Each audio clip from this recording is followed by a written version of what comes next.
Welcome back. Welcome back. Cavs video. It's been a minute. I've been missing talking about my guys here, but just rewatched through the Kenny Atkinson intro press conference. Wanted to hop on here and just talk about some of the things that he said that I thought were really encouraging, specifically Evan Mobley, but we're going to talk about just the fit with everyone else and mention that. But we'll start with Evan here. I'll throw some clips in as I'm talking about these things, but one of the things that stood out to me is that he knows that Evan is the key to this team. But just with Evan specifically, what have you seen from him offensively that you like? And what else is there to get? How do you get more? You know, he's so multi-talented, right? And so and that was a big part of our discussion, right? And during the process, you know, how to get him to the next level. And I think, first of all, he's 22 years old, so he's just naturally going to grow. So that's exciting just with the talent. But I do think we can schematically get the ball in his hands more, quite honestly. And it's going to be in multiple ways. I think when you have a guy that versatile, it could be him in transition, bringing the ball up. It could be him handling in a 5-out situation more, him handling and pick and roll. I think there's creative things we can do to help him. I know I've spoke with him. He's excited about it. But there's definitely just his general usage.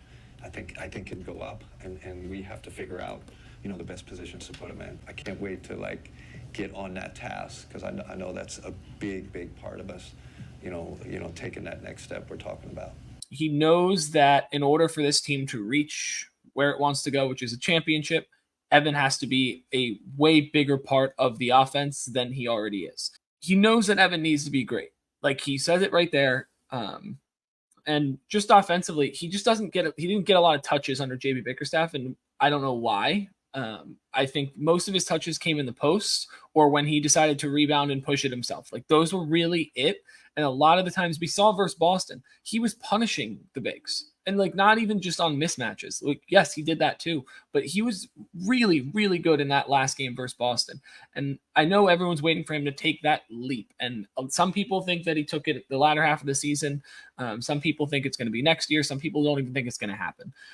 I think we saw a ton of flashes in the second half of the season, but it's coming. It's getting there. And I think Kenny Atkinson's the one to do it. He's one of those guys that gets the best out, gets his players to reach the max. Think of D'Angelo Russell before Kenny Atkinson. He was just kind of and then now he was an all-star. Now he's playing really good ball for the Lakers. But I digress.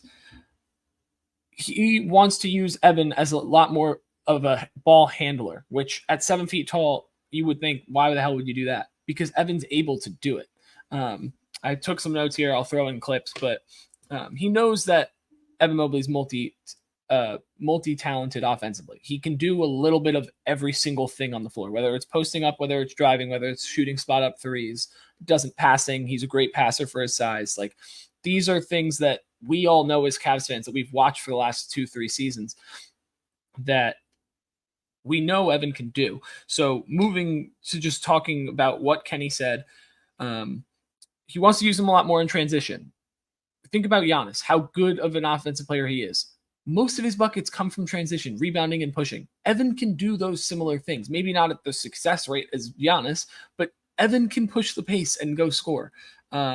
He said he wants to have him handling out in 5-out, which, why have we never ran freaking 5-out? I don't get it. When Jarrett's not on the floor, 5-out is very doable, and it allows Evan to be the best Evan. You can run pick and rolls with Darius or Donovan and Evan Mobley, and it's unguardable in 5-out. It's unguardable. We're one of the best pick and roll teams in the NBA. If you can go and throw lobs or pick and pops or just have Donovan or DG attacking with no help big, this is huge stuff for what we want to do. He also wants him handling the ball in the pick and roll. We could see Evan and Jarrett pick and rolls this year, which would be crazy.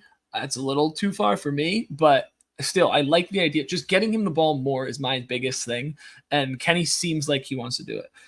He just wants his usage rate to go up. That's all he wants, and I think that's what's necessary.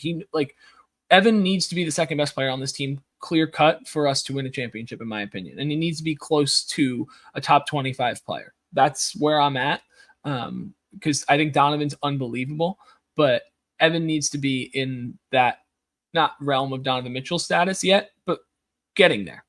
Another thing, Kenny obviously knows that Evan's going to be an all-star. I just like this clip. I'll throw it in. More so Darius than Donovan. So how do you get with the two bigs and basically the core four on the floor together? How do you have them all singing and dancing at the same time? Well, that's what they're going to pay me for here. You have four all-star. You know, Evan will be an all-star. I think we all know that. Just 4 all-stars. I love it.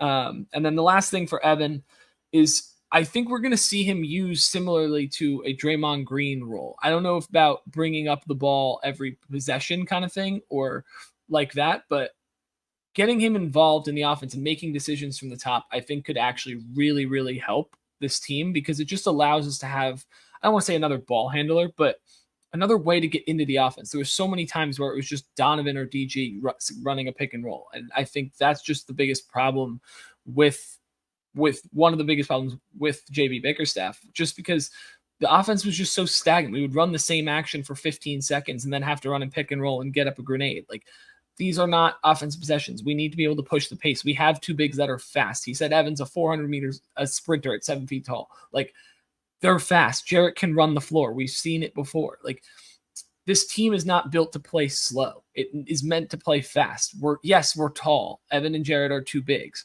but the rest of the guys are small. Donovan's 6'1", Darius is 6'1", Max Strus is 6'5". Like, we're a small team and we want to run. Like, that's what this philosophy should be offensively.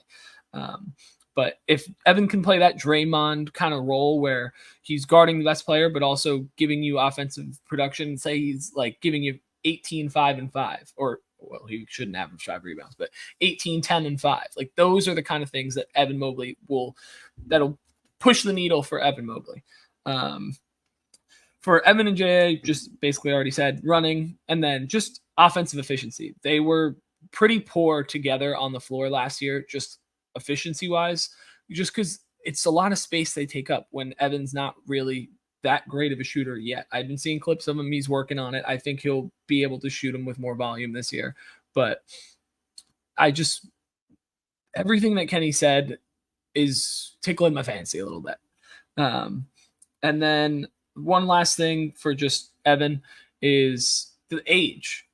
Him and DG are 22 and 24. Like, these guys are still so young. And they were asking questions like, this is now becoming more of an older group. And he's like, no, we're still young. Like, guys still are going to develop. DG's 24. Evan's 22. Like, these guys are still so young. They have so much to learn.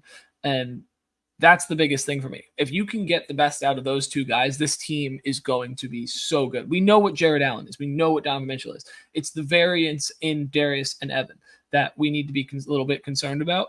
And once that becomes clear, this team, we'll know what we have for real. And then last thing, everyone wants to talk about Donovan and DG, how that fit's going to work. A couple people asked questions on it. I've already spoken to Darius multiple times, and I'm just a huge fan. I mean, I can't tell you how many times he destroyed us when we were in Brooklyn. He's obviously a great shooter, excellent, underrated passer. So it seems like something that when you have multiple ball handlers, and again, I'll hark back to my Golden State experience, Steph and Jordan Poole, like you have a lot of pieces, but the talent's there. So it's just we're going to work on tweaking this where we maximize those guys. But I just love both of them together. Kenny was harping back to his experience coaching Steph and Jordan Poole. Like, that is the prototypical way of doing it. Why having 2 guards that can both score and play off of each other. That's the biggest thing for me. We have, like, Donovan and Darius play well off each other, but once it gets a little stagnant after a few seconds, they just go and it's a little my turn, your turn thing. And it's primarily Donovan's turn, which is fine. It's just a matter of you wanted them to play together. And that's the biggest thing that we didn't see as much last year as I feel as though we saw in their first year together.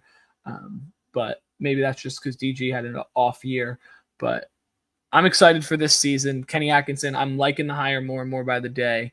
And just, I'm excited, man. But like, comment, subscribe. We'll see you guys next time. Peace.